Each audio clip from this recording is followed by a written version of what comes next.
The listener won't Yell at us? have to yell at us. Please don't yell at us, people.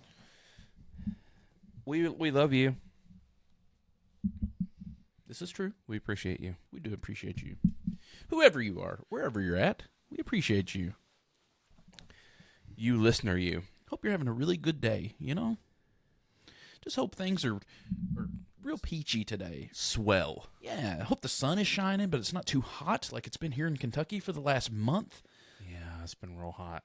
Man, I went for a walk the other day at work. Like, I've been trying to get steps in, like, try to get up from my desk because my back is really, really hurting. And I've noticed that it's the days that I sit at my desk all day. Yeah.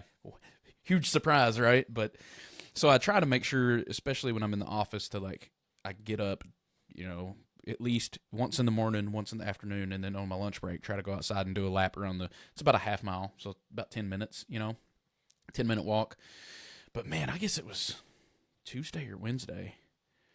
I went outside for a walk in the afternoon. It was like 2 in the afternoon, and I literally felt like a rotisserie chicken. Like, you could feel the breeze. Like, there was a breeze, but it was just scalding hot air. It was like, I felt like I was cooking. Like, literally, like one of those hot dogs that spin in the gas station. That's what I felt like. Yeah. I was like, this is horrific. This is the worst. I'm not built for that, man. I am a large man, and got a little bit of that Norse blood in me, you know? I'm built for cold weather. This hot stuff don't cut it for me. I would much rather... You know what's funny? This is almost changing a little bit in the last couple of years. But I've always been someone who really preferred the heat over being cold. I don't know what I think about that now. I feel like I'm changing a little bit on that as I'm getting older. Yeah. See, I went through a weird cycle with this where when I was growing up, I always hated the summer, but that was because I played football. And football in the summertime, it's hot. That's when you're doing football camp. So you got like 2-a-days, or back then it was 3-a-days. Full gear, 100 degrees, freaking dust. Like, where we practice is right next, you know, here at the high school is right next to a cornfield. So you get corn dust and just dust everywhere because it's dry by this point in the year. It's just the worst. I always hated summer because of that. And then after I got older, got out of school, got done with football, I lost all that weight that one time, got down to about 170 pounds. And I was like, I actually like the summer. Summer's good. Yay, summer. And now I'm fat again. And so I don't like summer. No.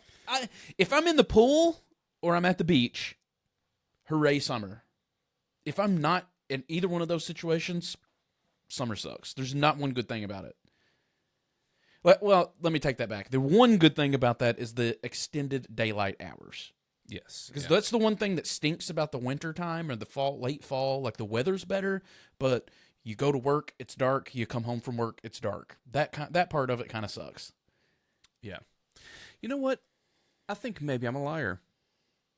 I don't know if I'm changing my mind on summer yet or not.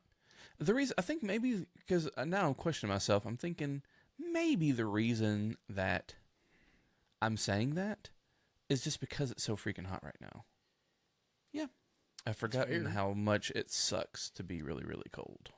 I don't mind it one bit, to be honest with you. Like, I do not mind the cold. Not at all.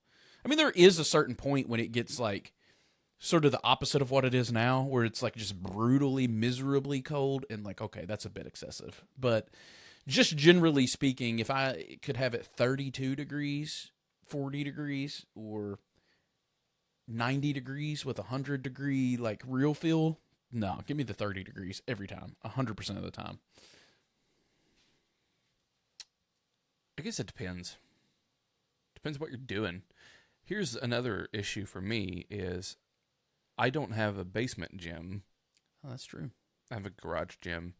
And so I can go outside and open up the doors and have a fan, and it's still freaking hot. It's like literally probably at least 10 degrees hotter inside the garage than it is outside. Like, whenever I come out of the garage, I feel like I've walked into an air-conditioned room. Yeah. However, when it's really, really cold, the bars are cold, the plates are cold, you can't get a good grip. That's definitely a different situation, for sure. I can agree with you on that. Of course, mine is in the basement, so it's not a big deal.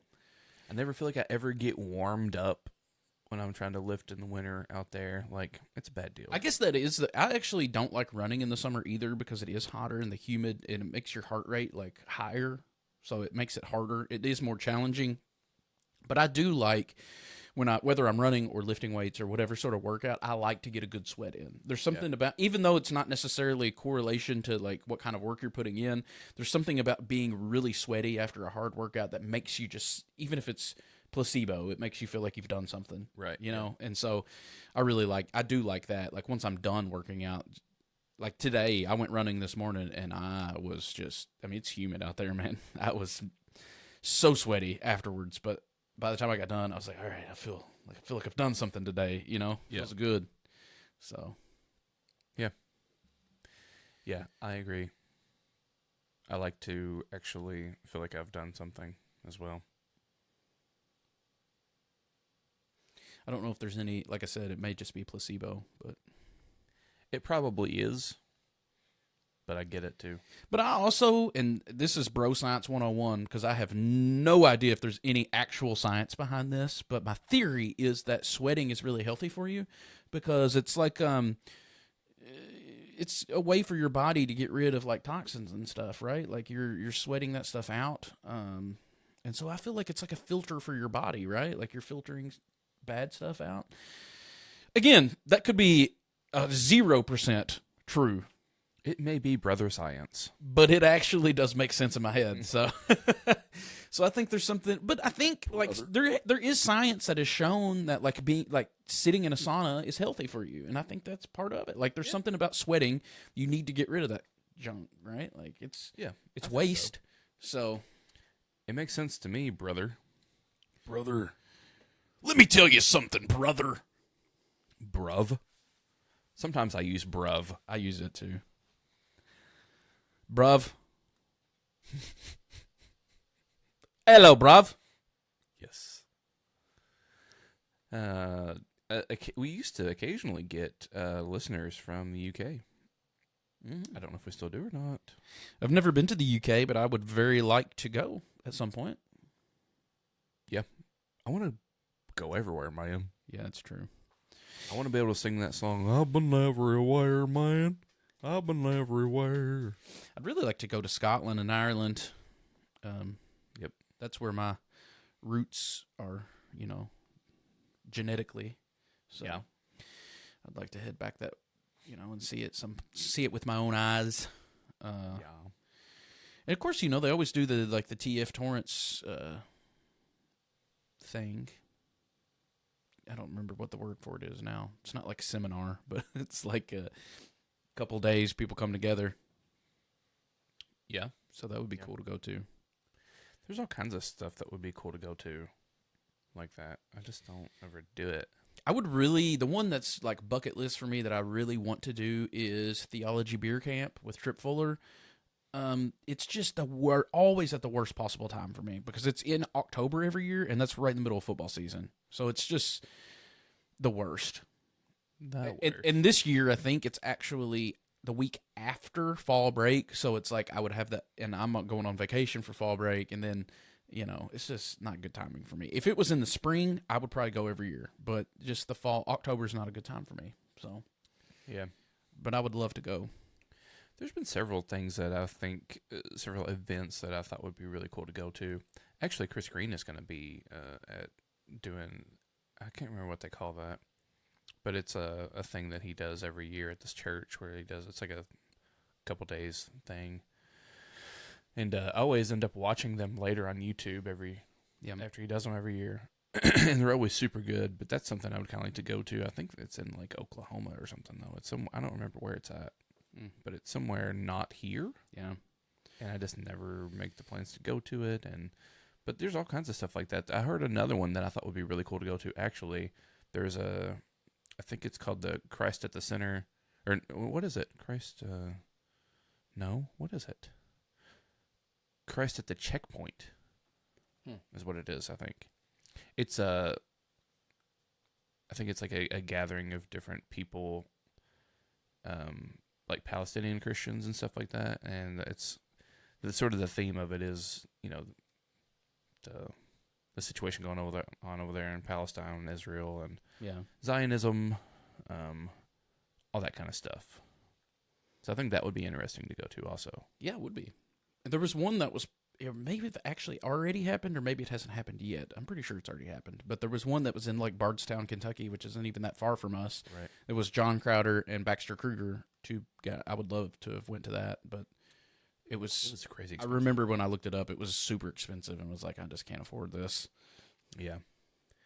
It was hundreds. Yeah. Right? I mean, it's probably not super expensive for like them. This is how they support their families and like make a living. But just for me to like not have it planned too far in advance, like, I can't afford to spend hundreds of dollars to go to something like that right now. I just don't have the resources available.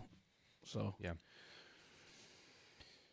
So if you would like to sponsor us, just kidding.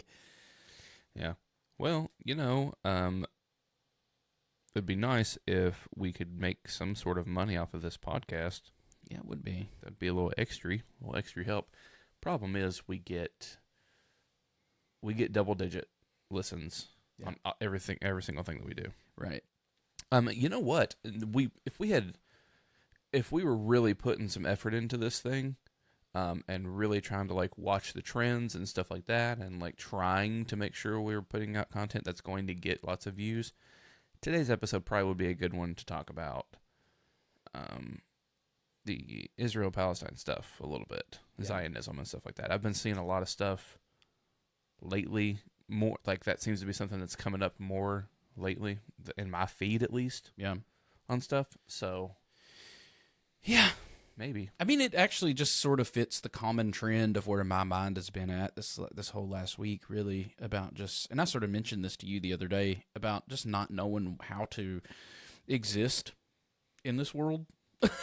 Not knowing how to exist as someone who is a Christian, who, I'm a professing Christian, I'm a follower of Jesus, but a lot of what I hear out of the quote-unquote the church, capital C church in America, the evangelical church, it's like a whole nother religion. I don't believe in their version of God. To me, it's a fake God. And I don't mean to say that just in general. I mean, I'm hearing a lot of that, which makes me just not sure how to interact or how to exist in this world of Christianity and modern-day American evangelicalism. As someone who lives in rural Kentucky, conservative Bible Belt, I don't know how to. I don't know how to exist in that way, and that topic in itself is just a whole nother one. Where it's like it's so foreign to me. It's such a different. It's like a whole nother religion. It's like a whole nother game. I don't even know how to interact with those people anymore. Right. On topics like that, because it's like you're going to talk past me and I'm going to talk past you about it, because it's not even, we might as well be practicing two completely different religions at this point. Yeah. And so much of it, though, is tied to what I think we're probably the theme probably of what we're going to talk about today is mostly like Bible. Oh, yeah. How we read the Bible. For me, that's what everything always comes back. I say it every episode, It was the original catalyst of my deconstruction, and it's still to this day, it is the thing, the number one thing. Yeah. So, which maybe I'm more sensitive to that topic at the current moment, because I just finished my New Testament essay and finished that class. Finally, after 8 months, I finished it. Got 100 on it, by the way, in case anybody was wondering. So, aced it. I was really proud of that essay. I think it's the best one I've ever written. But so I finished Old Testament interpretation and New Testament interpretation, and so now I guess I'm super sensitive to like in the current moment, because it's fresh on my mind, and I really put a lot of effort and time into it, and really dug into it, and really spent a lot of time thinking about it, meditating on it, reading about it, etc. And right. So, yeah. One cool thing, I mentioned this to you, and I would like to mention this because the last episode that we put out, the one that's the most recent one, we actually didn't record last week. We recorded that one the week before, but it's the most recent one that we put out. And I remember we talked a little bit about Old Testament, and I was really on the kick of asking, but why? You remember that? Yeah. And so it was interesting that I asked that question specifically about the Old Testament, and then I sat down like 2 days later to start writing on my essay, for New Testament. And through writing it, it was almost like I received an answer for myself of like, but this is why. And it was like, oh, okay, that's cool. You know, it was just a really cool experience. I don't know how to explain it, because that's the thing about trying to talk about experiences, is that other people can't experience your experience. So it doesn't translate quite as well when you try to vocalize it. But Right. it was just a really cool experience to have spent, because I was asking it in good faith. And like, I think I was pretty clear in that episode that I wasn't like trying to make a statement or anything. I was literally just asking the question, like, but why, you know? And because a lot of the times I hadn't got a good answer for me. I hadn't really received I mean, a lot of times I would get a response of something like, and I think Boyd talks about this in The Crucifixion of the Warrior God, but he's like, well, we should respect the Old Testament. We got to read the Old Testament and continue to respect it because Jesus did, and his disciples did. And even reading that's something I'd heard my whole life. And even reading that here recently, I was like, I don't know if I agree with that so much, because Jesus does quote the Old Testament quite a bit, but almost every time it's to like change your perspective on it or to correct it, I guess I would say. What I mean by that is, like, everybody's familiar with Sermon on the Mount.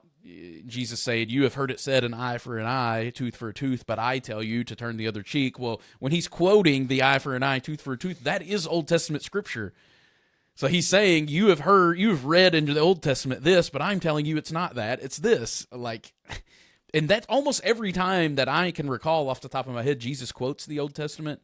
That's kind of what he's doing. I mean, when he reads the scroll of Isaiah in the synagogue, he reads Isaiah, but he quits reading right in the middle of a verse. And it's, once you see it, it's pretty glaringly obvious where he quit and why he quit. It's basically like, this is the part of it that we care about, this part of it. You know what I mean? Like, and so even the argument of like, well, we should really respect the Old Testament because Jesus and his disciples respected the Old Testament. I don't know if that argument doesn't carry as much weight for me anymore as it used to. But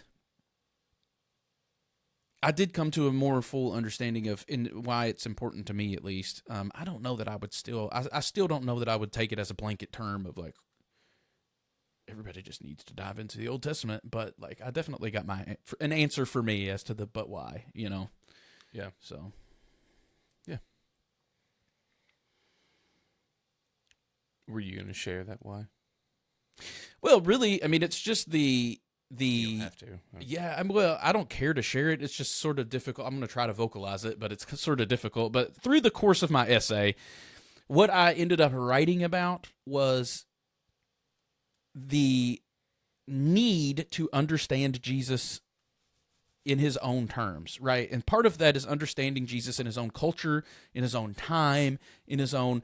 Otherwise, we risk making Jesus, fashioning an idol of Jesus after our own imaginations, our own desires, etc., right?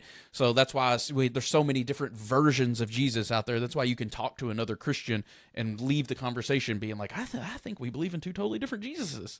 Like, that to me is the root of that, is because when we don't take Jesus in the context of his own time and culture and the things he said, and as it's recorded to us, you just end up making up your own Jesus, essentially. You emphasize the parts of Jesus that you like, you downplay the parts of him that you don't like. Some of it you just don't even know because you don't read it, you know? Right. And so I don't know that you can really understand some of what Jesus is doing without actually understanding his religion that he was practicing and his culture and his...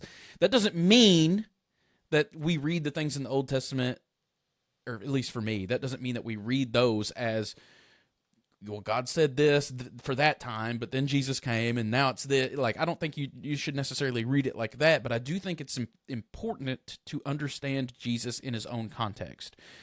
And the New Testament, right? Like, the whole book, without the Old Testament, the book of Hebrews makes no sense. Like, you know? Yeah, I mean... yeah. So I just think it's important to actually understand Jesus and who he was. I mean, the example that I wrote about in my essay was Barabbas, because that's a story that's always been really, stood out to me. And the reason why I use that is because my interpretation of that story is that so the word Barabbas can be translated as Bar, which means son, and Abba, the father. Like this, to me, it's a pretty clear pairing of two different versions of the Son of God, two different Messiahs, two different Christs. Which one are you going to choose? One is the one that which is Barabbas, is the one that the majority of the Jewish people, is my understanding of it at least, by reading the Old Testament and the New,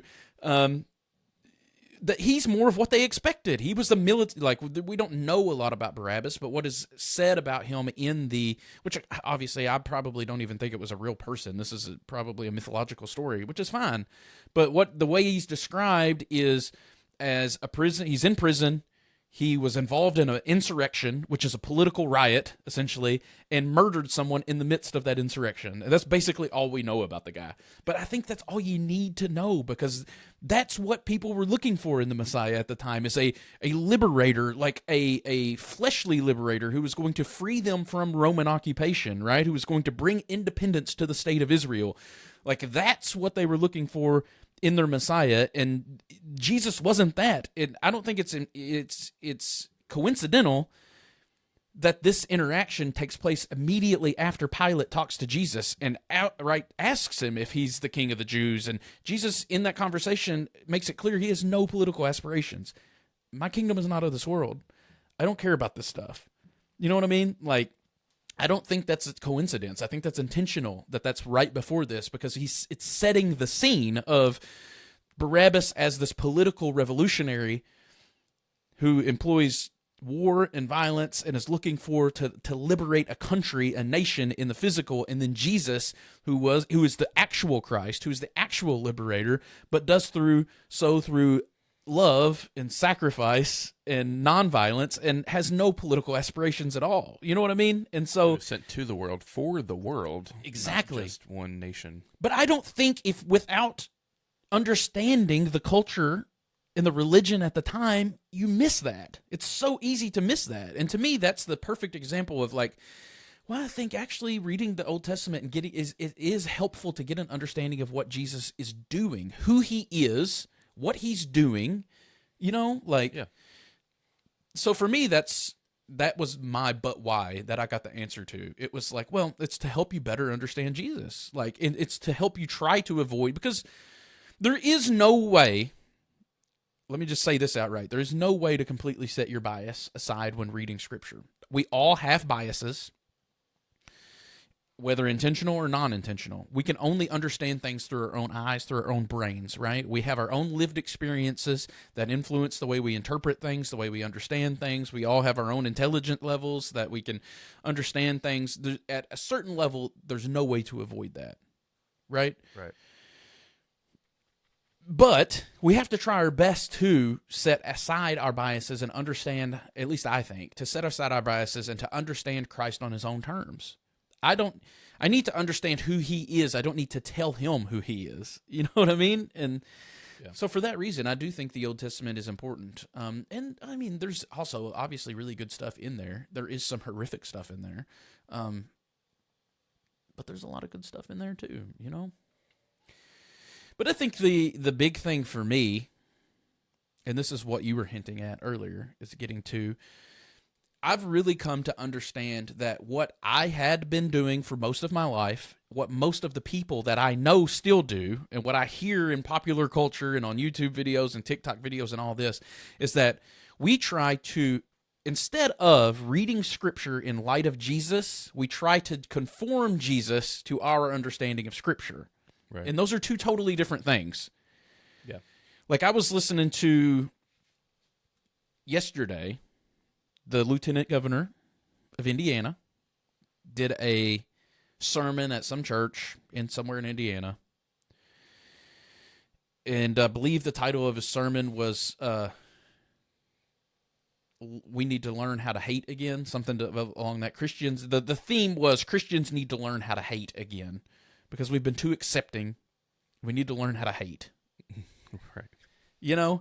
And in listening to, and I knew this was where he was going to go with it. It went exactly like I thought it was going to go. Yeah. Because on face value, I agree with the principle. because his sort of thesis statement was, we should hate the things that cause suffering. We should hate the things that cause, the non-flourishing of people, basically, right? So, like, for example, I abhor child abuse.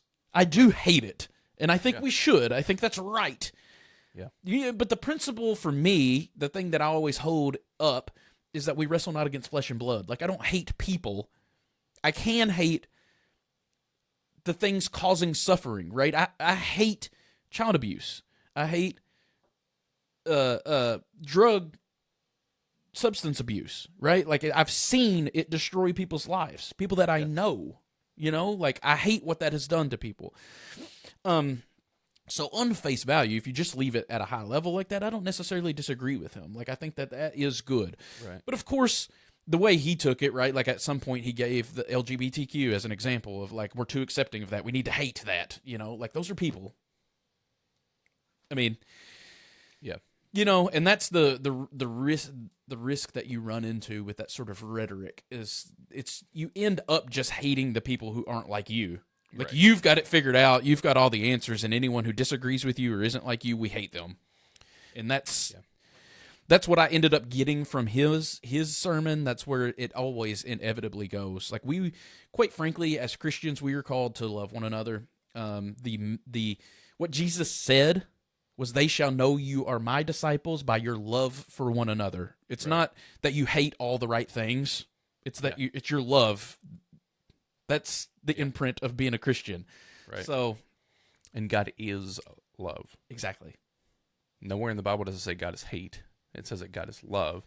And if God is something, that means that the opposite of that can't be his nature if he is. Like, it makes no sense to say that God is love if God also hates. Right. You know what I mean? Yeah. That to me, that doesn't make any sort of sense at all, other than the sense in which you are talking about. I started listening to Thinning the Veil. It's Shane Wood's book on Revelation. And there's some really good stuff in that, and I would like to talk about it maybe here in a little bit. But what I wanted to say about it right now was he told a story about dealing with having a conversation with his daughter. And for the sake of time, I won't go into the whole story, but essentially he was pointing to the fact of, like, God's, like, there is a point for discipline. And, like, there is something in all of us, things in all of us and in the world that God is against, but he's against it for you. So it's not you that he hates. If there's any hatred at all, it's not you. It's the thing that's after you, and God will even fight you for you if he has to. Right. Like, but it's for you. It's not a thing that is. It's to use it as an excuse to hate people is ridiculous. There's lots of other words I would rather use for it, but we'll go with ridiculous. I just think where you get, and there's two different directions I want to go with this, so I don't want to forget the one direction, but I want to say this. I think that where that whole situation becomes very uncomfortable is that we are just horrific judges. We are not equipped to be judges. And that's why I think, like, I lean into love, and that's what I go to. Again, I say Jesus said himself, we were called, they will know we are his disciples by the things that we love and the way we love one another, not through hating the right things. Because I think it becomes one of those situations where, like, the LGBTQ thing, the example that he gave is the perfect example for this. Because those are people we're talking about. And, like, he doesn't understand that because he's not LGBTQ. Like, he's operating it as though this is just a false identity that they're operating under that is harmful. And he thinks it's harmful because of his understanding of Scripture, not because of any tangible evidence. I mean, we actually have evidence to the contrary of that. Yeah. So that's where it becomes really uncomfortable, is we just want to, instead of hating the things that, like, I gave examples that are tangible, that we can see the evidence of the harm that they're causing. Child abuse, no one questions that that's harmful. That's obvious. Sexual abuse of anyone, children or not, is an abhorrent evil that is obviously detrimental to everyone involved. Yeah. drug, addiction is something that we can see and measure the harm that it caused. You don't see that with the issue of something like LGBTQ issues that like a lot of conservative Christians want to point to. That is just your opinion because of the way you interpret 6 Bible verses. You know what I mean? And that's where I get really uncomfortable with this idea of like, well, we need to hate the right things because you don't even know what to hate. Like that's my interpretation of the story of Jesus eating with the sinners and the Pharisees being like, well, he eats with the sinner. He's a friend of sinners, right? Like, I think what he's actually doing there is it's a play on sinner because the Pharisees think these other people are sinners, but the Pharisees are sinners. Like, the things that their society, the Pharisaical society, thought was sinful wasn't necessarily sinful. And I think that I can see that we continually run into that in modern day Christianity, where it's like, I think that's why people are so insistent on preaching against sin, quite frankly, even though we know in the scriptures it says, for it's the goodness of God that brings men to repentance. And that's our call, is to love one another and to preach love and all that. But everybody always wants to preach about sin. That's because we don't trust God to convict of sin, because when we do that, we find people aren't convicted of the things we want them to be convicted of. So I guess, we don't know what to do with that. Yeah. And that's it goes along with that thing about hating the right things. It's because like you're just giving your opinion. All you end up doing is discriminating against people that aren't like you. That's where that ends up. It gives you license to hate people that you want to hate. Yeah. That's all it is. But I'm actually really glad that you went and said that you were reading that book about Revelation, because and this was kind of originally why I brought up the whole sermon from the Lieutenant Governor of Indiana, is he actually did that, where he went to Revelation, of course, and went through the whole, like, well, he came once as a lion, but when he comes back, he's coming as a lamb. He's standing in blood up to his thighs with a sword coming out of his mouth. He's coming to kill people, kill his enemies. Like, did that whole thing. And I told you, I texted you about this and said, like, that's what you get when you just are completely incompetent at reading the Bible. Like, when Jesus is just another revelation of God, when he's just another voice, because you have to harmonize all the different voices in the Bible, that's what you end up with. It's just nonsense. Jesus isn't a voice that you are trying to harmonize so that you can make the Bible univocal. I've got bad news for you. The Bible is not univocal. That's quite obvious for anyone that's paying attention. It is not univocal. There are multiple different voices in the Bible. Jesus isn't another voice among many. He is the voice. He is the image of the invisible God. Right. Yeah. Okay, so we don't interpret Jesus based upon our understanding of the Old Testament. We interpret the Old Testament based on what Jesus tells us, who he is. Yeah. We interpret the letters, the epistles of Paul in light of the revelation of Christ. We don't interpret Christ in the revelation of the epistles of Paul. It's the other way around. You know what I mean? Like, and I think that's what we've missed. And that's why I'm so sensitive to this when it comes to Scripture, is because that to me is the root of everything wrong with modern day Christianity, is that we've tried to make Jesus just another aspect of God instead of the definitive revelation of who God is. And that changes everything. Yeah. Changes everything. Well, even whenever folks are saying, well, no, the God of the Old Testament is Jesus, it's the same voice. Even then, what you're having to do, we can say that, but then you have to do exactly the move that you're talking about. You have to, okay then, if we're going to say that this is the same God, that Jesus reveals the same God from the Old Testament, that Jesus is the Word of God in that sense. He is the Logos. He is the logic and the reason he has always been. If we're going to say that, and then we're going to say then the Old Testament is the voice of Jesus, well then what we have to do then is do what you're saying, which is allow Jesus to help us interpret, Exactly. to hear that voice, his voice in the Old Testament. We have to know who Jesus is and then read the Old Testament and hear his voice in it. If we're going to say that it is one voice in that sense, because that's the move that a lot of people will still make.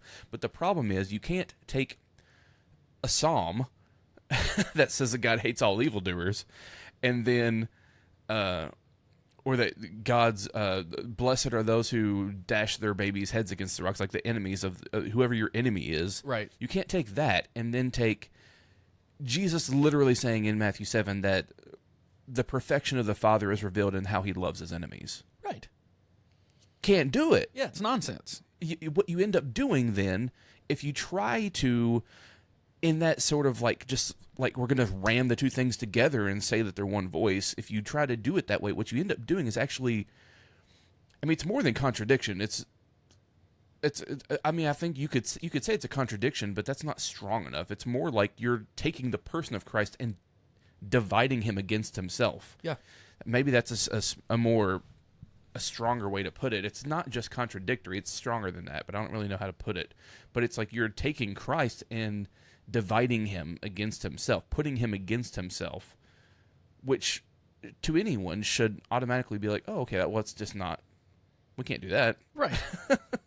But that's what you end up having to do whenever you're like, oh, well, the same Jesus that told us that not just to love our enemies, but that the perfection of the Father is revealed in how you love your enemies. Like, you can't take that and then these other passages I just said and take them all literally on that face level. You have to, but like, and even that is like really kind of basic stuff though, because like, but we have this thing in us that just wants to use Scripture to weaponize it and hurt people, the people that we don't like. So we'll like, oh well, like in any other instance, like if it's something that you agree with, you'll be like, and someone will like use a psalm, for example, like one of the imprecatory psalms, and say this to you, and like this is in the Bible, and then you'll be like, well, hold on, buddy, like that's poetry. Like we obviously don't take all that literally. This is the voice of the psalmist expressing his own anger and emotions in the moment, and like, well, we can't take that super literally. But then you'll turn around and take another psalm where like God hates all evildoers, and you'll be like, see, God hates people. Right. And it's like, well, okay, like what are we doing here? You can't have it both ways. And the determining factor, the hermeneutic that we use to rightly divide those things out is the person of Jesus. Right. That's why, like, it's a pet peeve of mine when somebody's like, well, I just read the Bible. Well, no, you're not. Like, you're interpreting it just like the rest of us are, man. Like, and quite frankly, most of the time when somebody uses that excuse to me, I think, well, in the back of my mind, I'm thinking, well, not only are you not just reading it, you're interpreting it, and you're doing a really poor job of it, to be honest. Like, because that's what we're trying to do. You know, in my experience, that's been the thing that people are trying to do is make the Bible univocal. So we're trying to hold all these, you know, contradictory things in unison when they were never designed to do so. You know, you have to interpret, and not only do you have to, but you always are, whether you're aware of it or not. So how are you going to interpret it? Are you going to use your understanding of the Old Testament to interpret Jesus? Are you going to allow Jesus to be your interpretive lens for which you read the Old Testament? Right. The latter is what we are supposed to do as Christians. That's the way, according to Jesus. According to Jesus on the Emmaus Road situation, according to Paul in his epistles, according to you know, the writer of Hebrews. Like, there's examples throughout the entire New Testament that show this is how the earliest Christian communities were reading Old Testament scriptures. Right. But we've lost that over the last 2,000 years somehow. Yeah. Like, I think we really, and that's the thing that really has just set me back awake, I guess, is what I would say. It's just, in reading the crucifixion of the Warrior God really helped me with that. It's just, like, that is, there's something about it. When you see it, it's just real to you, man. Like, I don't know how to explain it. That's another one of those things, like, I know that's not going to be convincing to anybody until you actually experience it for yourself, but once you actually experience it, there's no way, you just know it's real. Like, I don't know. I don't know the way to explain it, but like, yeah. Jesus is the revelation of God. God, Moltmann says, he wrote in The Crucified God that there is, and this is obviously my paraphrase, but when you see Jesus on a cross, that is the ultimate revelation of God. He is no mightier than he is when you see him lifeless on a cross. Yep. And that's so unbelievable. Yeah. And yet that's the truth. That's what I believe. Yeah. Anything less than that, I don't believe it. I think that's a false image of God. I agree with Moltmann. I agree with Boyd. Like, whatever God is, it's the crucified Christ. And any conception of God that is contrary to the crucified Christ, I don't believe it. Which actually is what Revelation is saying. Yes. If you stop trying to justify your own desires for violence by using Jesus, Right. then, and you just read Revelation, you see that the one seated on the throne is the Lamb. Yes. Lamb That's why it slain. drives me nuts when they're like, well, he came back once as a lamb, but he's coming back as a lion. Are you sure about that? Are you sure? Because what does it say in Revelation? Yeah, he hears a lion, but he sees a lamb. Exactly. He heard a lion. He expected Barabbas, but he saw the lamb as crucified from the foundation of the world. Yep. He expected Barabbas, but he turned, and what did he see? Was a man dead on a cross. Stop crying out, give us Barabbas, guys. Yeah. Quit it. We already did that. It didn't work. And just, I don't know how else to say it, but that's just, that I am completely sold out to that vision of God. And anything less than that, I just don't accept it. I don't, full stop. That's what my Old Testament and New Testament interpretation classes have revealed to me, and I fully believe it, is that whatever, you can pull out whatever daggum clobber passage or whatever, Old MacDonald here verse, there verse theology that you want to, and I do not care. If it doesn't look like Jesus on a cross, you've interpreted it wrong. Period. Yeah. 100%. Yeah. So, but man, that's where my mind has been ever, probably the last 3 weeks. It's just, I'm continuing to sit in that, just to abide in that, Like, I'm continually approaching in that Barabbas mindset of like, and that's, I think, what is the almost default thing when you try to interpret Jesus based upon your understanding of the Old Testament. That's what you inevitably do. Again, you have to remember, by default, we want Barabbas. So when you try to read the Old Testament and impose that, your understanding of it, onto Christ, you're probably painting a picture of Barabbas, not Jesus. Yeah. You have to always have that in the back of your mind. It's like, I know my flesh wants Barabbas. So is the Jesus that I'm interpreting in this Old Testament passage, is that Barabbas or is it Jesus? I'm just constantly thinking about that now. I'm even just constantly wondering about how much, like, I thought about it from the perspective of an atheist, because I actually do get a good amount of atheistic content on my YouTube, where I've watched different things, like Myth Vision. I get some Matt Dillahunty, Promise Backland, stuff like that, where they're talking about, and a lot of times I actually agree with them in the way that, like, Jason Clark from Rethinking God with Tacos has said this story a million times, but he tells a story about how when he was pastoring a church, he had this woman who came to him, and she was going on and on. He said he just let her talk and let her vent, and she was going on and on about how she didn't believe in God anymore, and this is why she didn't believe in God, and blah, blah, blah, blah, blah. And after, so long of talking, she stopped and just looked at him. And he sat for a minute, and he just said, yeah, I don't believe in that God either.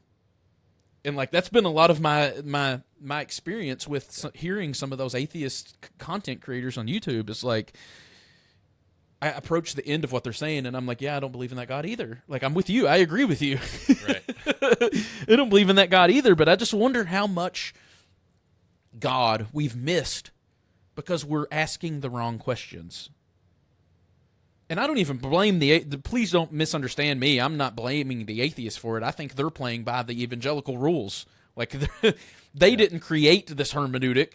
They are playing by the rules of the evangelicals and being like, well, I just don't believe in this God. I agree with you. I tend to agree with you. But what if we're just asking the wrong questions? What if we are expecting God to look a certain way, but what we actually find in the New Testament is that God looks nothing like what we expect them to look like? Yeah. What if we actually saw that God is like Jesus? Yeah. How life-changing would that be? How world-changing would that be? I mean, in some of it, you can get real wild with it, but that's where, like, I know I've read a book. I believe, actually, Jason Clark wrote the book, God is Not in Control. Yeah. He also wrote Leaving and Finding Jesus. Yeah. I mean, like, because that's what you end up, but that's a big thing. God is in control. God is in control. You keep hearing that. You keep hearing that. Like, is that what we find, or are you insisting on creating an idol out of what you want God to look like? Do you want to believe in a God who's in control? Yeah.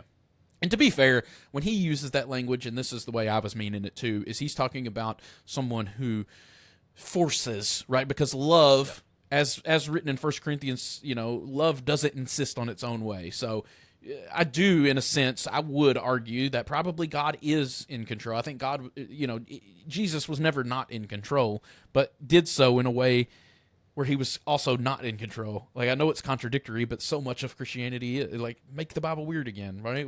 Right. Yeah. I know it's contradictory, but that's what's so amazing about it, is, like, without ever being in control, he's always been in control. Yeah. But we get these ideas, it's the same with power. We get these ideas of control where it looks a certain way to us, and it looks the wrong way. We get this idea of power is what it means to be powerful. And, like, what God shows us is that power looks, the ultimate expression of power is to sacrifice your own life upon a cross. Yeah.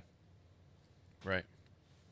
You've talked about it before, a rod of iron, like, that creates a sort of imagery in our mind of, like, this mighty warrior. But where do we see a rod of iron in the hand of God in the scriptures?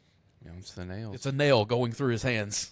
Yeah. To nail him to a cross. Like, it's the upside down kingdom. We talk about it all the time, but it's so upside down. Our conception of everything is upside down. So why would we not think our understanding of the Old Testament is also upside down?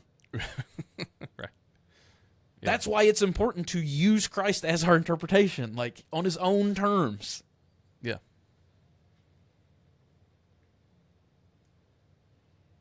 I don't know. If you can't tell, I get a little fired up about it. Well, I am glad that you made that clarification about the control thing, because a lot of people, people are going to hear that in all kinds of different ways. But right. So I think it's good that you maybe elaborate a little bit there. Probably. I just think it's a perfect, that control is an easy one, but it's a perfect example of how our conception of everything is upside down. Power, control, love, justice. Right. That's the one. God is love, but he's also just. Well, like, yes, but your understanding of justice is fallen. Like, it's flawed. It's upside down. Yeah. Like, God is love, and so therefore whatever you say about the justness of God cannot be in contradiction to the aspect of the fact that his nature is love. God's justice is a outpouring of his love. So anything contradictory to that is just nonsense. Yeah. And I mean, and we see that, I think, if we're paying attention, like in the Jesus parables, even there's like the story of the vineyard workers, or like the people that came in at the 1 hour, and then the folks that came in at the last hour, and how they all receive the same wage. Like, that offends our sense of justice, of fairness. Yeah. But are we jealous because he's generous? Right. Well, I mean, it's, I'm rereading This Son of Mine by Malcolm Smith. Yeah. Because the new class I'm taking, it's a required reading. And I've already read it once before, but I'm rereading it because it's a short, easy read, and it's just phenomenal. Please, if you haven't read it, read it. Malcolm Smith, This Son of Mine. I think that was called This Son of Mine. Pretty sure. Yeah. I think so. I actually haven't read it. If you haven't read it, read it. Find it on audiobook. Do whatever you got to do. It's an entire book where he's just talking about the parable of the prodigal son. Like an entire, but if you're familiar with Malcolm Smith, he has a way with words, man. Like he can paint the picture with words, and it's a fantastic read. I cannot recommend it enough. But I bring that up because, what you were just saying, we're the older brother. Period, man. Yeah. What do you mean? This. You killed the fatted calf and gave him your robe and give him your signet ring, that gives him the authority of the family. I've been here all along, and you're just going to give him this treatment? Like, no, we don't, because our understanding of that's not just. Right. Exactly. That's not just. That's not fair. Yeah. Like, we are the older brother in Right. that sense. Yeah. Also think we're the younger brother. And at times we're the father. We're all the characters. Sometimes we're the pigs. Right. But, yeah, man. That's just fresh on my mind because I'm reading that book. But as you were talking about that became plainly obvious to me. Like, that's our sense of justice. We're the older brother. We want things to be our way. But our understanding of all reality is flawed, fallen, upside down. Yeah. Yeah, and that theme just kept coming up throughout all of our little short conversations we had this week. It seemed like that, like, not just that our fallenness causes us to not see these things rightly, but like that hermeneutic of Jesus as the interpretive lens. Yeah. Like, all of that kept coming up and as a sort of central theme in all the things we talked about this week. With your essay that you wrote, and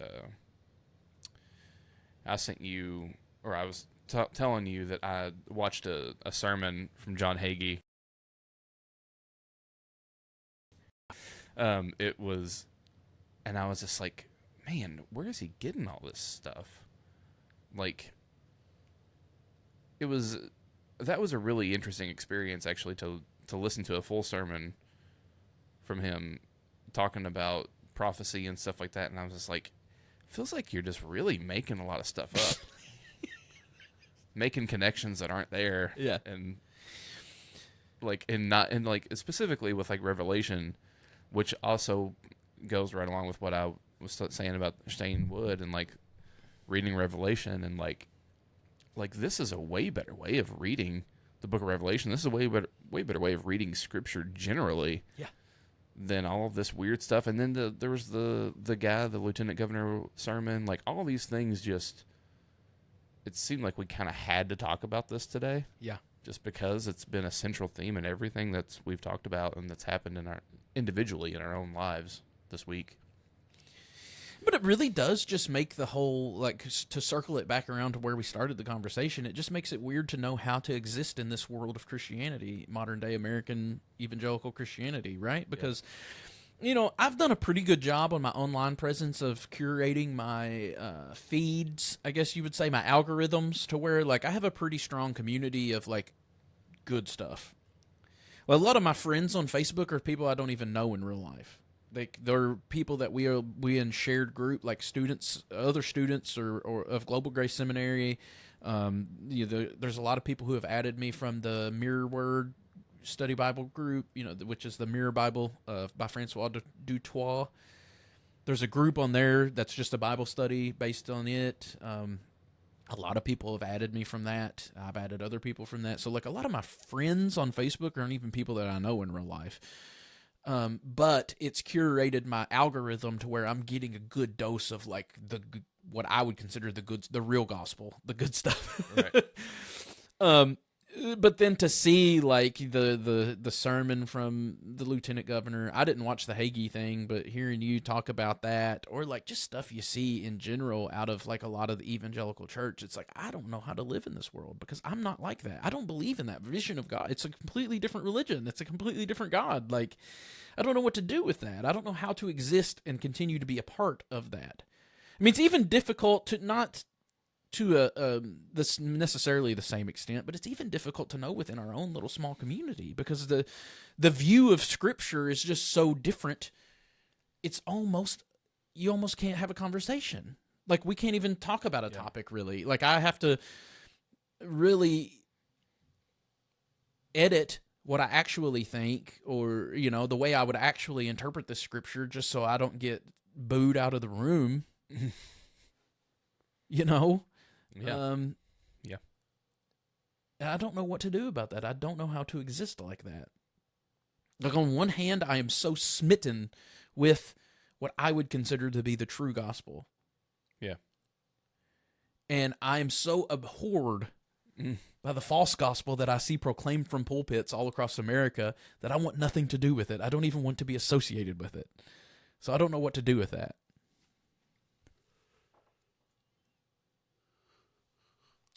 I talked about it a little bit when I first came back from Honduras. Like that was a perfect timing for that because like I was really to a low point with the whole like I don't know what to do with this. Like I was just like maybe Christianity is just making the world worse. We're better off without it, Like Yeah. And then to actually go and see some of the good that was being done in the actual name of the gospel was timely for me. But it doesn't help things as far as like still not knowing what to do with that. Yeah. Yeah. I don't know. I'm in the same boat, really. So I don't really know what to say about that. Yeah. I mean, there's a lot I could say. Yeah. There's a lot of stuff I could say that I'm not going to say. There's a lot of stuff that I might say, but not on recording. There's all kinds of stuff that could be said. That's true. But I'm probably just not going to say any of it.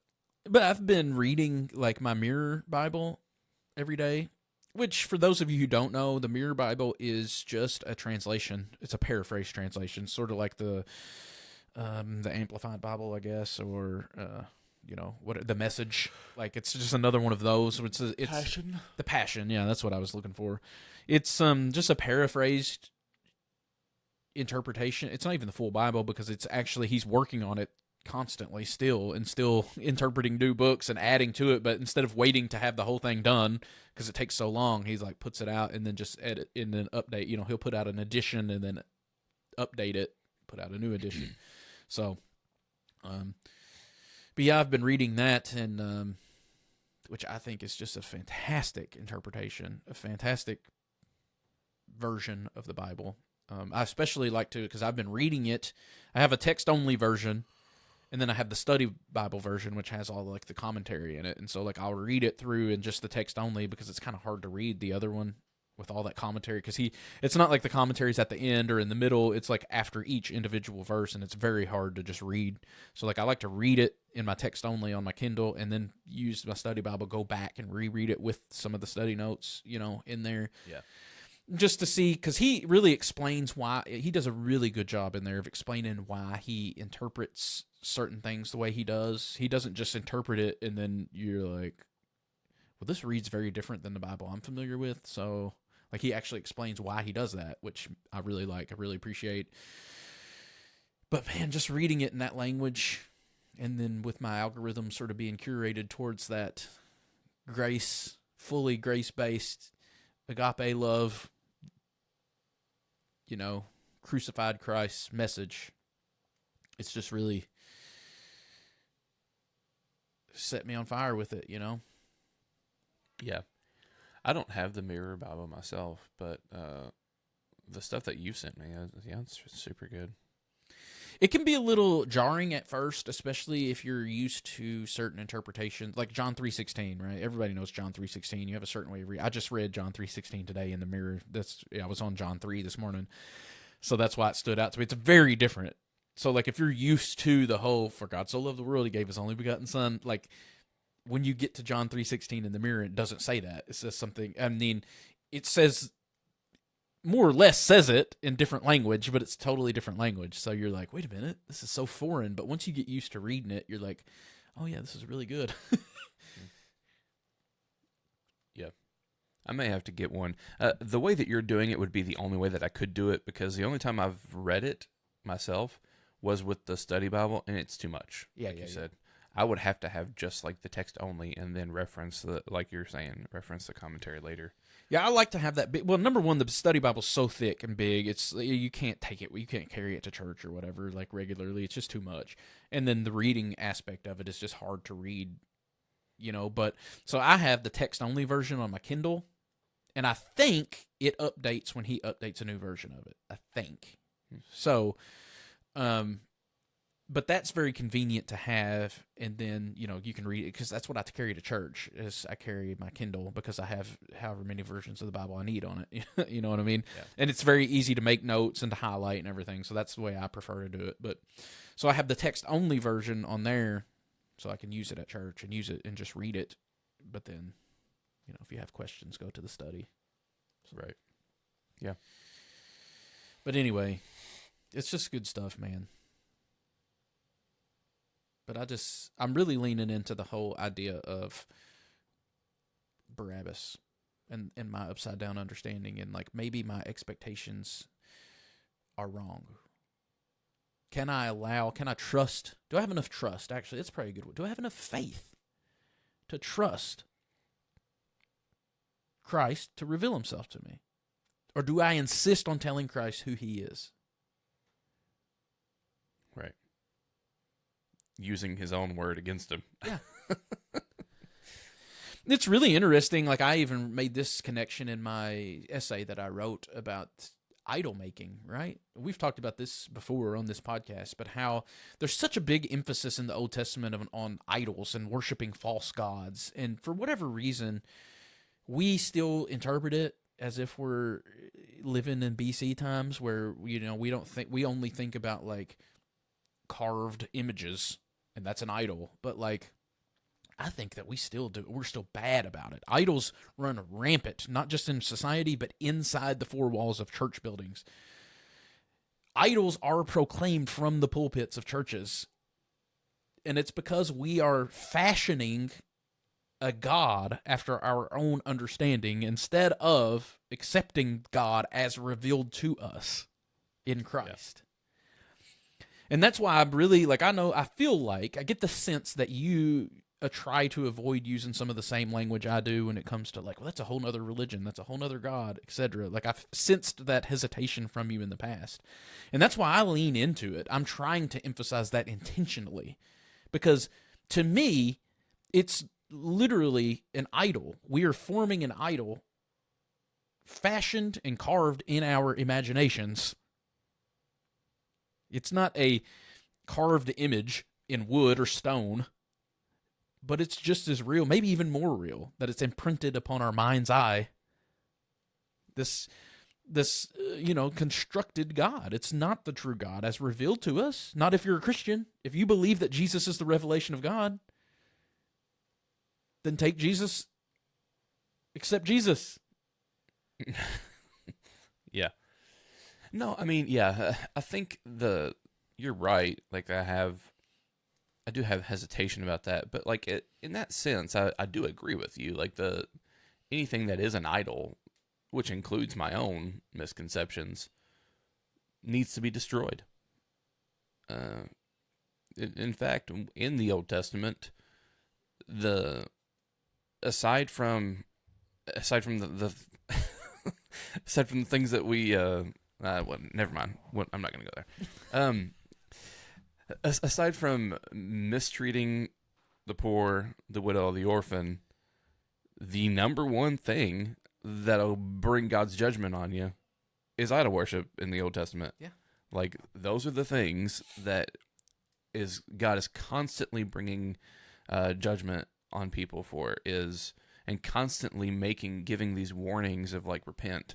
It's always about how you treat the orphan, the widow, the poor, and idol worship. Every one of all of the times, it's about that. So, yeah. I mean, it is a serious thing, and in that very specific sense, I'm with you. Yeah, like if to the extent to which someone has constructed an idol, where it gets tricky for me is thinking that this person's conception of God is only fully an idol. Just only a complete fabrication, a complete what's the word? Like figment of their own imagination. Like Yeah.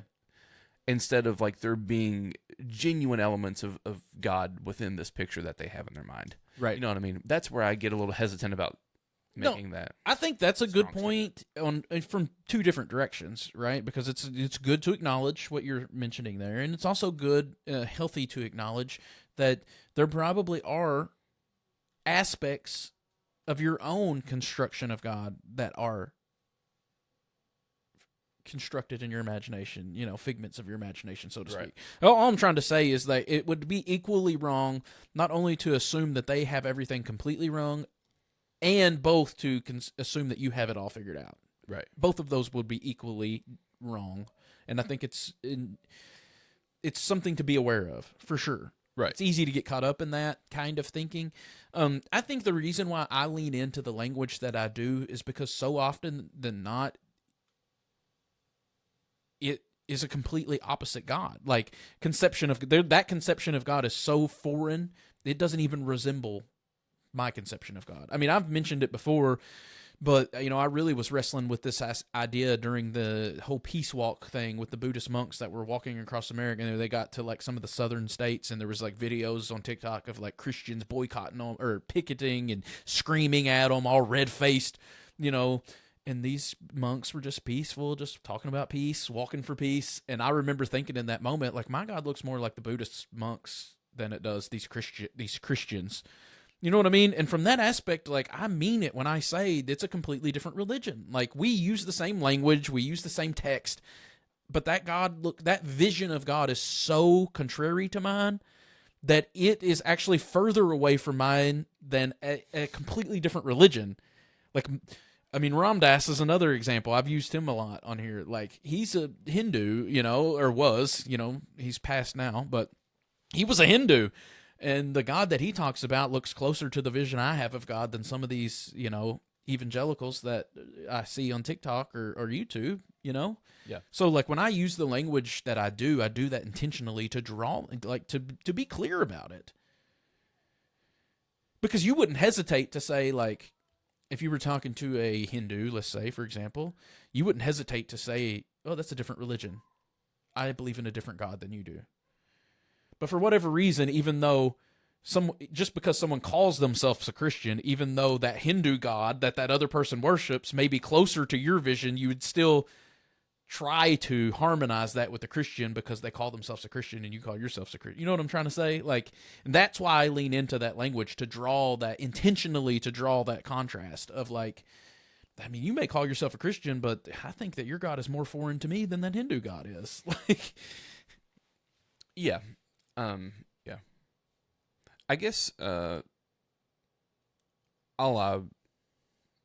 that I mean is, like, there is still agreement. I mean, there's agreement with, like, to your point, like, in some instances, depending on who it is that you're listening to, that may be Hindu or Muslim or whoever, like, you may find more agreement with them right. than you do certain Christians. But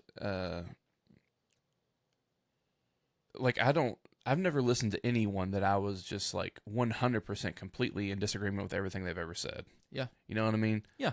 So, like, that's what I am, like, even that John Hagee sermon, my God, it was, it was something else.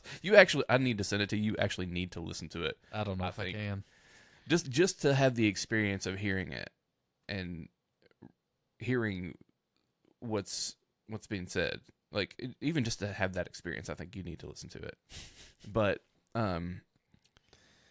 even then, there was some stuff he said that I was like, oh yeah, right on. Right. The problem is, I don't understand how you say those things and be right on, and then you say these other things, and they're just, like, crazy and weird and wrong. Right. Well, I mean, it's just the same example of what I talked about with that lieutenant governor from Indiana, right? Like, they're, in principle, like, if he would have just said, like, his thesis statement and left and not said another word, I would have been like, yeah, that makes sense. Yeah. But it was, the more he allowed himself to speak, the worse it got. Yeah. But like there wasn't in principle, yeah, the idea is like, oh, you should hate the things that are hurting you, your brothers and sisters. Yeah, absolutely, of course. Yeah. Why would I not? Yeah. But then it's like those things that like, but like where that gets he gets weird, and then like where John Hagee got weird, and like other people that I've listened to that like there may be some things I agree with him on, and some things but like I mostly disagree with. Like even someone like Frank Turek, there's probably things I agree with Frank Turek on. I 99% probably don't agree with him on things, and like the Josh Howertons and all the people. So Driscoll, I don't know if I've ever heard anything out of that man's mouth I agree with, but that actually may be one that you're right about. I don't know if I've heard anything from Driscoll's mouth that I've agreed with. But I haven't listened to him a ton either. I'm sure there was things that I do. I'm sure. But like that's the thing. Like on that level where people are really saying things that like are so contrary to my conception of God, I 100% know what you're saying. There are those elements in everybody though, including the other religions that I talked about, that we have talked about. Like even them, like there's going to be things that like we agree and disagree on. Yeah. So like, I don't know. All of us have that capacity to create graven images. Yeah, absolutely. And they need to be destroyed. And they will be destroyed because God will be all in all. And that's the thing is I think it's inevitable. What you're saying is that we all have misconceptions, right? We all have these graven images, and I think it's inevitable. The key isn't to make sure that you always have it right all the time, because if that's the key, we're never going to get it right. Like, we're never going to fully grasp it.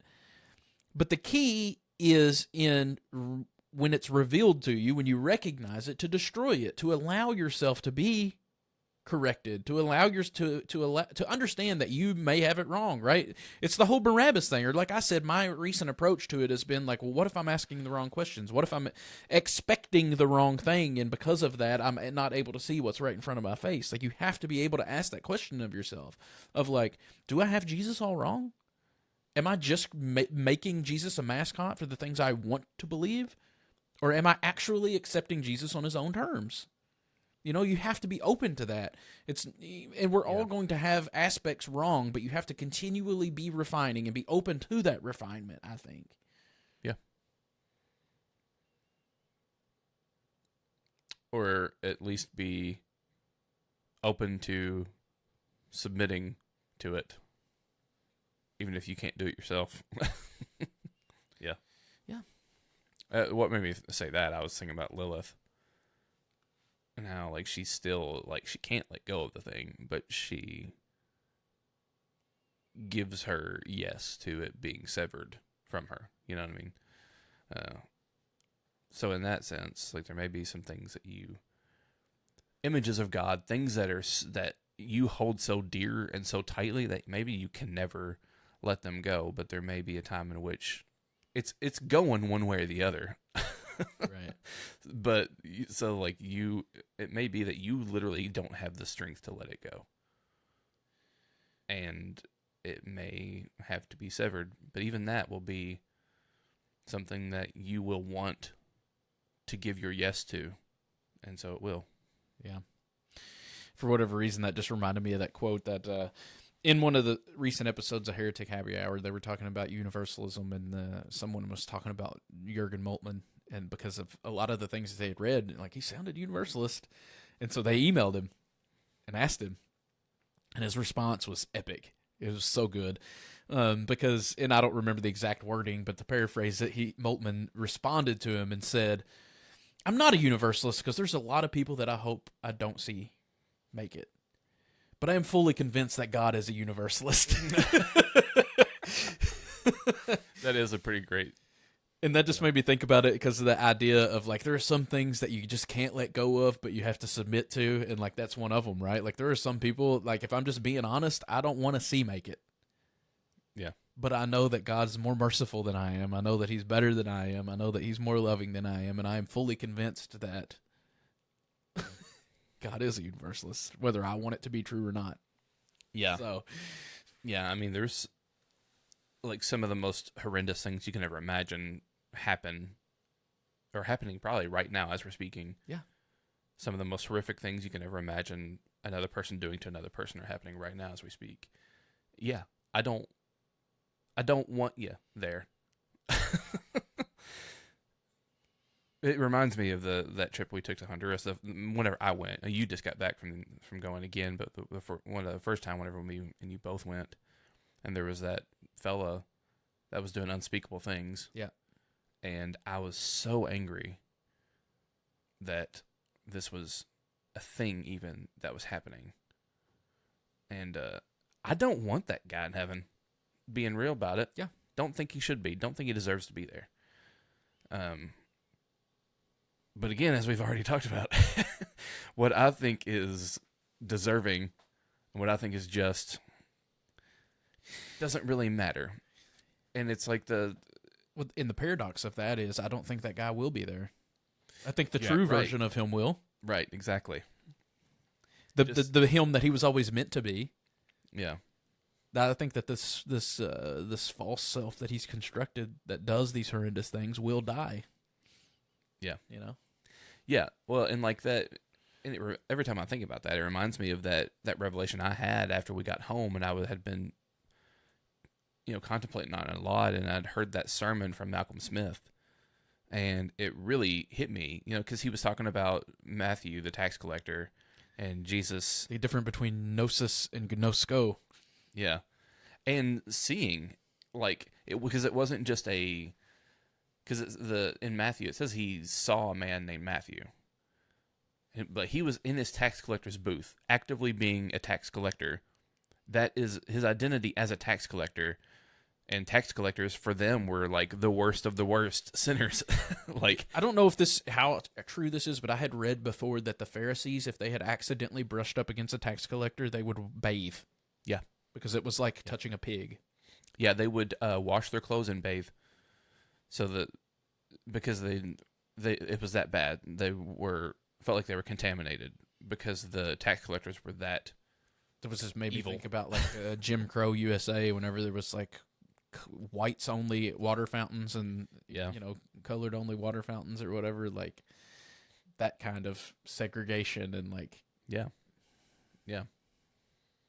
But Jesus didn't see that. He saw a man named Matthew. He didn't see the tax collector. He didn't see his crap. He saw his true identity, a man named Matthew. And that hit me like a ton of bricks whenever I first had that realization. Because I was like, I can only see this guy for what he's done. I can't see him for who God knows him to be and created him to be. And who he will be because God created him to be that, is creating him actively to be that. All I can see is the god-awful, and don't mishear me, they are god-awful things. And I still get angry thinking about it. Right. The fact that these horrible things are things that people actually do to other people is horrific. And dadgummit, it's going to be answered for. Don't mishear me on that either. However, the end of that is this man being who he has always been created to be, is being actively created to be in the person of Jesus through the Holy Spirit, one with the triune God. That is his identity. That is his true identity. He's not living it out right now. But that's who he is. But dadgum, that is hard for my flesh to even though I just said it all, and in one sense it's really beautiful. I still have a really hard time seeing that guy the way that Jesus saw Matthew. Absolutely. I have a really hard time not seeing that guy as just the tax collector, Yeah, absolutely. And so I don't want him there in that sense. But there's another part of me that knows that that's not right, because that's not who Jesus is. Yeah, absolutely. I think it's a good tension to have, right? It takes seriously the actual suffering and pain that people are experiencing now at the hands of others. Yeah. It's not just a gloss over of that, but at the same time having that beautiful vision and hope on the backside of it, Yeah. I don't know how you balance it without having a tension. I think that tension is good to have. Yeah. But yeah, I agree. I don't even remember some of the other stuff I sent to you to talk about. It's been a few days now. Oh, well, the other. I mean, if we're ready to transition to something different, the other thing that I had been thinking about was how good that book has been so far. The Thinning the Veil, Oh yeah, reading of Revelation. Like it's just been really interesting because he's starting with identity. it's all mirror Bible stuff there, so that's a right on me. Yeah.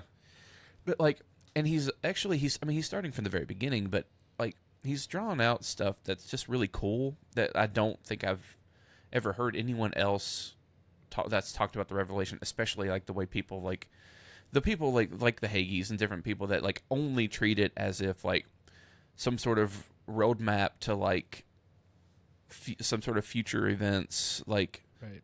predictive prophecy and like all this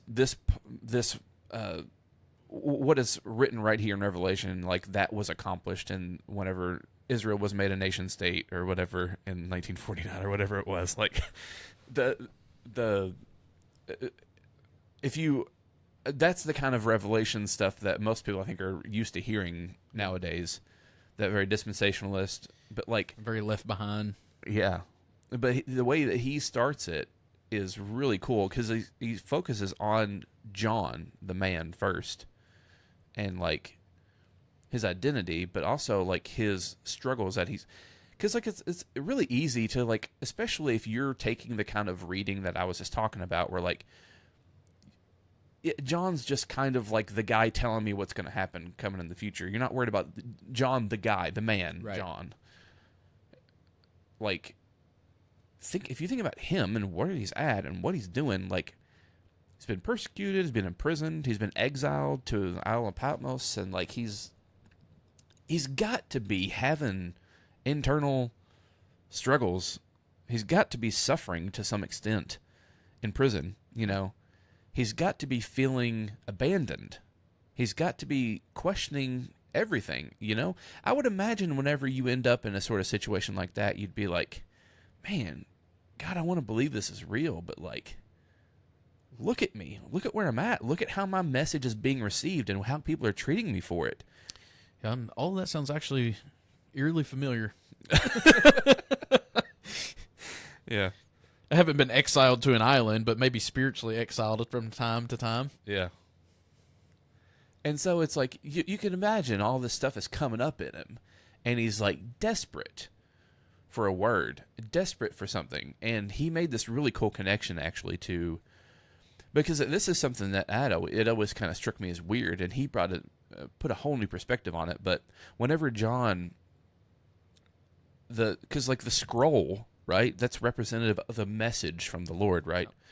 And he sees that no one's worthy to open the scroll, and he weeps over it. He's like in shambles, like so sad, like because like that's a kind of an I mean, you could skip over that and just be like, oh yeah, he's sad that no one can open the scroll. But like if you think about him and his situation and the desperation that would have been, like feeling that sense of like separation in a sense, like feeling abandoned and being like desperate for a word from the Lord and seeing that there is one and it can't be received by him. Like that level of desperation and that would cause that sort of emotional response in him, It's also a really cool, it goes right along with what we were talking about earlier about Jesus being your hermeneutic, right? About interpreting everything through it, because no one was worthy to open the scroll. No one was worthy of the message from God. Yeah. Except for who? The Lamb. Except the Lamb, yeah. The only one who can read it. If we try to read it without him, we make a mess out of it. Yeah. But that's a side note. Yeah. No, I mean, I'm not even, because he's sort of going in order, so like so far at least, and so I'm not very far into it. Yeah. Like just the first couple chapters of Revelation, but it's been really good. It's really gave me a different perspective on the book as a whole, and he's talking about identity, and he's talking about not just Jesus' identity, but John's, and I was just like, wow, what a refreshing change of like, this is how we approach Revelation Yeah. versus, the stuff that I grew up with Right. and the stuff that's common among the Haggees and stuff of the world, The stuff you could make a horror movie out of. Right. Yeah. Yeah. Yeah. I know. It is good. See, that's kind of what I was trying to hint at earlier with like me and reading like the Son of Mine or the Mirror is like once you get a hold of that, like the good stuff, you just know it's real. Like there's something within you that are like, yeah, okay, now this is true. Like I can the truth of this resonates with the deepest part of my being. And like once you get a taste of that, to me that's the taste and see, the come and see. Like once you get a taste of it, it's even if you, despite your intellectual capacities or anything else, you just know there's something that resonates with the, it vibes at the same frequency of your soul. Yeah. But that's, man. It's funny because that whole idea of like identity is really where my whole, and I've been sort of hovering around that whole thing all along, but only recently has I just fully immersed myself into it even more because that's the whole premise of the Mirror Bible is like that's why the name Mirror it comes in, right? It really is based upon, and he interprets everything from that idea of like what our fallen state is really a misidentity, and like we were like Jesus. And this is interesting enough. Something else that I had actually thought about talking about today is that how we always sort of screw up the hypostatic union of Jesus to be like, in different ways, we forget that he's the revelation of God.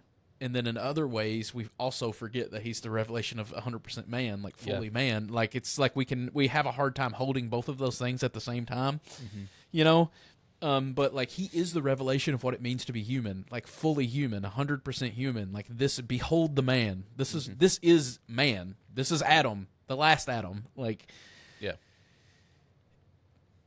In just the idea of like that's what our identity is supposed to be, but this fallen sin identity, sin consciousness that we have is a false identity. It's a false self, and like the whole thing is about finding God and yourself. Yeah. Like, and once you start to interpret things and see it that way, it's just everywhere. It makes so much more sense. Yeah. Yeah. Yeah, it really does. Yeah. It's just interesting we tend to do that with Jesus, I think, right? Because in certain ways we forget that and I was thinking about it from the perspective of like he is the revelation of God, like we said earlier. He's not a revelation of God, one revelation among all these others. He is the definitive revelation. He is the image of the invisible God. He is God. Yeah. And in a lot of ways we accept that until it becomes uncomfortable for us. Yeah. And then we forget that. Right. But at the same time, he is man. And like sometimes we acknowledge that until it gets very uncomfortable. Right. And then we tend to forget that. And they're like, yeah, but he's God. Right. Yeah, but that can't take away from his humanity. And his humanity can't take away from his divinity. And then we've destroyed the hypostatic union. They're two separate natures that are inseparable. Right. Yeah. That's just a thing that all of us have to sit in the tension of, I guess. Yeah. And yet it's a mystery. That is the mystery. And it's a beautiful mystery, though. It's one that, like, I have given my life to. That mystery. I lean into that weirdness, actually, a lot. Yeah. That mystery. It's caused me a lot of problems in the past. I'm trying to lean into it now, but just from a perspective of like, I think if you try to approach something like the hypostatic union in an intellectual way, you're never going to make sense out of it. It doesn't make sense. Like you said, it is a contradiction. It's a weird like tension. I don't think it's ever meant to make sense in that regard. And yet, it's true. Yeah. Like there's no way to intellectually balance that. You just have to lean into it. Yeah. I mean, I think that I don't know. I guess it depends. Some people may say I mean, I guess I would say that the Neo-Chalcedonian formulation of it, of that sort of Christology, I think maybe is the best you can do on a logic level. It's still not satisfying, really. No. But it's the best. I think it's maybe the best you can do. I mean, some might argue that Origen, maybe his Christology is a little different, and I mean, I don't know. All that gets tricky, trying to decipher what all these ancient figures actually did and didn't think about Christology. But, yeah. I don't know if it's. I just don't know if it's the point anymore. Again, it goes back to, am I asking the wrong questions? Like, I'm really taking that seriously and asking about everything. Am I just asking the wrong questions? Like, if I'm trying to approach something like the hypostatic union of like, well, how did this work? Like, I think I'm just asking the wrong question. It's not how did it work, but it's what does it mean? And if you ask what does it mean, it doesn't matter how it works. It doesn't matter how you conceive of it, as long as you take it seriously and understand it, approach it from like, what does this mean? Or it's the same with something like the Trinity. Like, explain the Trinity in a logical, rational way. Good luck. But if you quit asking that question and ask a different question, what does it mean? The whole world of things open up to you. You know what I mean? Like, I've heard someone say it's not how, but who. So, like, it's just all the stuff we've been talking about. It's essentially, for me, that's what it is. It's like there's the how and the whys and the whats and all the questions, and like, yeah, those are good questions. But it's, for me, the defining question is who, and it's Jesus. It's this as the Gospels portray him, this God-man, Jesus. yeah. It's really funny how we differentiate those things, and how at different times with Jesus we downplay certain aspects. And like on the cross, for me, it seems like most people have viewed Jesus as a man there, right? Especially if they're penal substitutionary people, right? It's like we forget that he is God in that moment. In that moment, he is man, and God is pouring out his wrath on him because he's a bloodthirsty tyrant and all this nonsense. But regardless, look, we really upplay his humanity in that moment. Yeah. But then in other aspects, we totally forget that he's human, and like, when he's doing his miracles and things like that, but he's God, But then when it comes, but again, that goes back to what we were saying about painting him in our own image. It's because we have this image of power, and we have our own understandings of Old Testament, right? And that's where like some of the penal substitutionary stuff comes from. Is like, well, yeah, but the law says that, just like Hebrews says, under the law there is no remission of sin without blood, and blah blah blah. And so we try to interpret it through our own lens. That's what we end up with, is an incomplete picture. Yeah. So.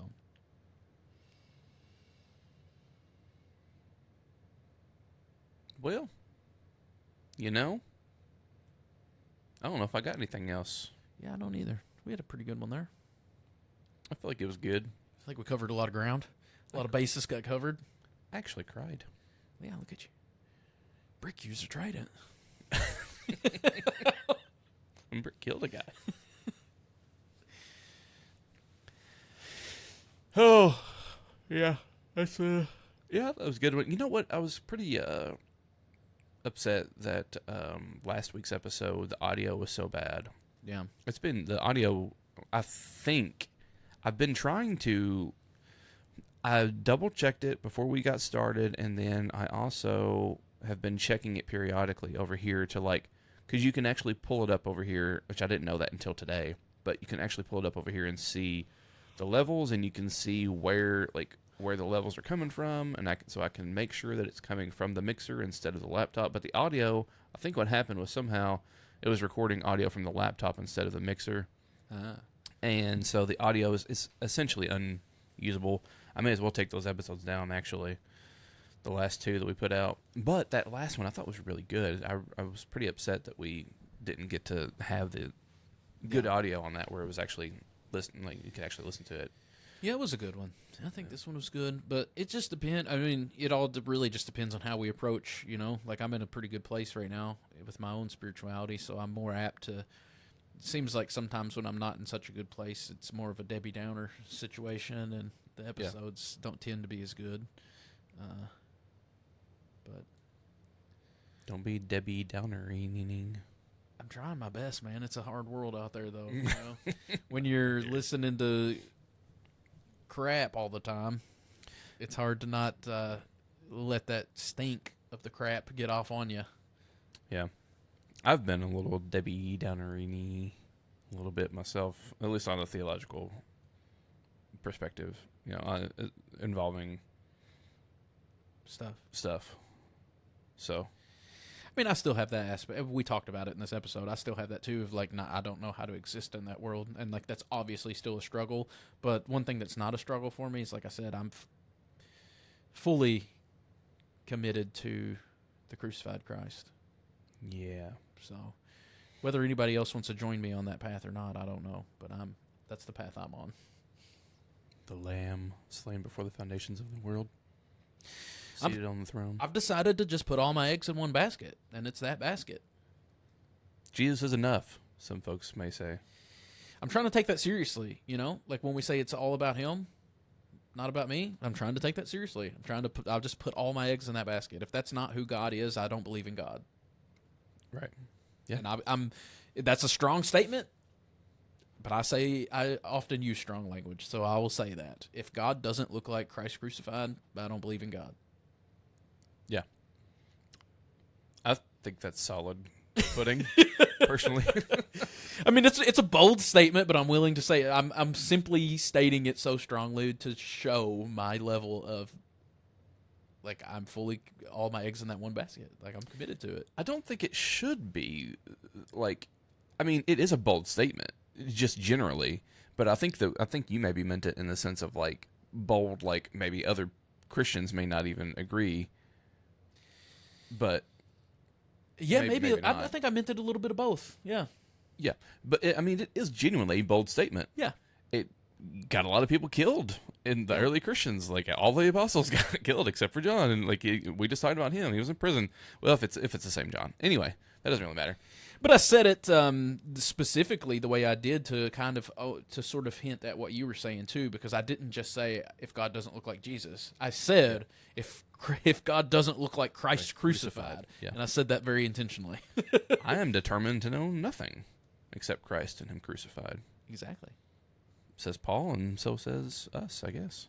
That's what I'm saying. That's what I'm saying. That was sort of the thesis statement of my paper. Was that New Testament wise? It was that Christ-centered hermeneutic, Christocentric hermeneutic. So Christ is the center of all Scripture, should be our interpretive lens of all Scripture. But in order to employ that, we have to have a lens of who Jesus is. We have to know who Jesus is. And my ultimate conclusion was that the cross is the lens for which we understand Christ, who is our lens for understanding the all of Scripture. Yeah. Yeah, the cross is the definitive revelation of God and man and the person of Jesus. I know that I used this quote in my paper. I said that T.F. Torrance once said that, and this is a paraphrase, of course, but he doesn't separate where certain people separate, like there's the incarnation and then there's the atonement. He, ironically enough, wrote a book called Incarnation and then a second one called Atonement. But the point he's making is that they're not two separate things, but they are two different ends of one act. It's that the entirety of Christ's life is the act, and that the incarnation is one end and the atonement is at the other end. And my contribution to that is that the cross is the centerpiece of that. It's the fulcrum of that. It's not a separate act, but it's the thing that ties it all together. It's the crossbeam, some would say. That's the language I used in my paper, at least. Pun intended, I used the word crossbeam there. The wood between the worlds. Yes. Yep. So that's the vision that I'm working with right now. Yeah. Is everything is looking through cross-shaped lenses. Yeah. Have you read The Wood Between the Worlds, by the way? I have not. You need to. I do need to. You need to. The problem is I got so much to read. You need I to. never even got to finish Lilith yet, to be honest with you. I was really into it. I got started with it and was like, oh, this is right up my alley. I love this. And then I started working on my paper, got through it, and then, of course, as soon as you finish the paper and get your grade back, you start on the next class. And so I seen what was required reading for that class and started reading that. And so I haven't read Lilith since. But What other required reading is there for this course? actually, I've already read. There's 2 required readings, and I've read both of them already, so that's fun. But I'm going to reread both of them. But it's "The Son of Mine" by Malcolm Smith and "A More Christ-Like God" by Brad Jerson. Oh yeah, and you had told me, but I forgot. So I've read both of those, and it also there's some required readings from the Mirror Bible specifically, which I already have it too. That's what I read daily. So Interesting. this course is called Holistic Grace. Yeah. I haven't watched any of the lectures yet. I just haven't had a chance to, but I'm really excited to get into it. Man, there's just something about this message from Global Grace Seminary that's like, it goes right back to what I was saying earlier about like once you just get a hold of something real, it just resonates with your soul. Like that's what I'm getting from Global Grace. Like I cannot recommend it enough to like people if because number one, it's affordable, it's go at your own pace, and there has been nothing, period, in my life that has helped me in my own spiritual walk more than those classes. Every single time I've sat down to write a paper, I've finished the paper, turned it in, and been like, felt like I ascended a level, basically, of like my own understanding and my own, like the way it resonates within me. It's such a good message. It's such a good message. The message of love, it's completely Christ-centered, cross-centered. Yeah. You know, like their taglines: Trinitarian, grace-based, Christocentric, and that's what it is, man. And that's the good stuff. It's so good, and I'm excited to get into these next courses, and see where see how far into this grace it can take me. If someone would like to grant me some sort of scholarship, I would like to do it also. I would love for you to do it, man. I think you would just love it. You would love it. It's so good. I'm glad I did it. I should already have my master's degree. It's taken me, I mean, like I said, it took me 8 months to complete one course. Not because it was difficult, but just because I wasn't dedicating the time to it. Right. So, and now football season started and I'm coaching football again, so it's very hard for me to find time. So I had the opportunity when I wasn't coaching football for the last year to actually do my coursework and didn't do it. Now I don't have time and want to do my coursework. So, Yeah. That's how that goes. but it's got me fired up, man. I just want to spread the good news, man. Like there's something about when you get a taste of the good stuff, you just want everybody to get a taste of it. You just want to share it with everybody because it's so good. It tastes so good. Like imagine tasting literally the greatest thing that you've ever tasted, and you just want I want everybody to taste this. It's so good. Like Count Chocula. Yeah, like Count Chocula. That's how I feel about it. I feel about the gospel like I do Count Chocula, where it tastes so good. I want everybody to taste this. Like I want you to know what this is like, especially because like I come from a world, and I would contrast my experience where like I had been force-fed something bitter for so long that now I'm tasting this sweet honey. It's so good, and like now I want the other people who I also know are being force-fed bitterness, and I'm like, no, there's something good. Like you don't have to pretend to like this stuff. There's good stuff out there. Quit eating that mush and eat some Count Chocula, guys. Yeah. But then it's just really hard when people they're just insistent on continuing to eat their mush and they don't want none of your good stuff. That's really hard. I'm like, this is fine. Yeah. And just keep eating it. That is how I feel a lot of the days now, to be honest with you. Like I'm so on fire with it, so in love with the message, and just also simultaneously disheartened because I want to share it with everybody, and it seems like so many people just don't. They like their stuff that I find disgusting.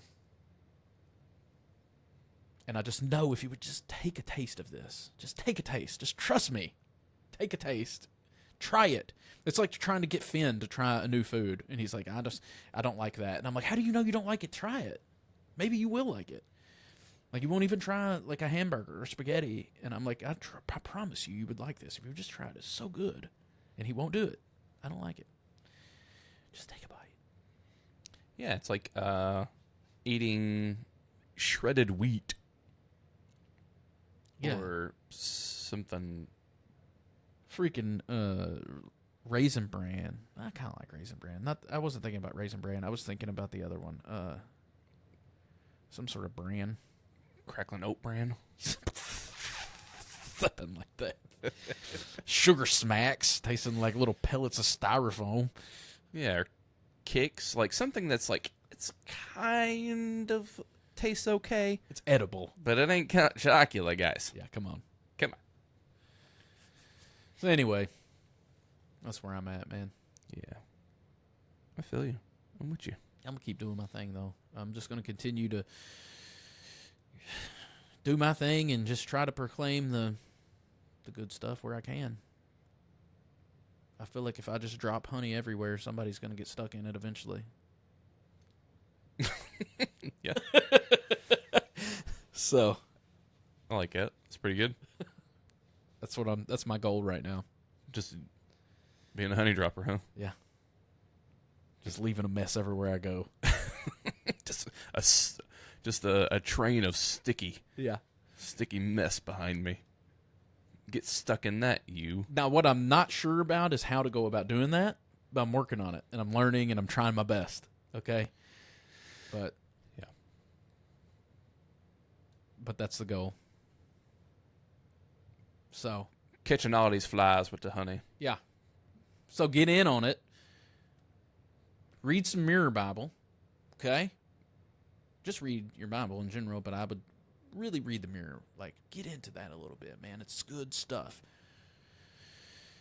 Read The Son of Mine by Malcolm Smith. Matter of fact, start there. Read that, and just because he paints the picture so good. And then you just that's a little taste of honey that you can get. It's going to trap you in. So read it. Read it. Or listen to it, whatever. I don't know if it's on Spotify, audiobooks, or what, but I have it on my Kindle. Yeah. Get trapped, guys.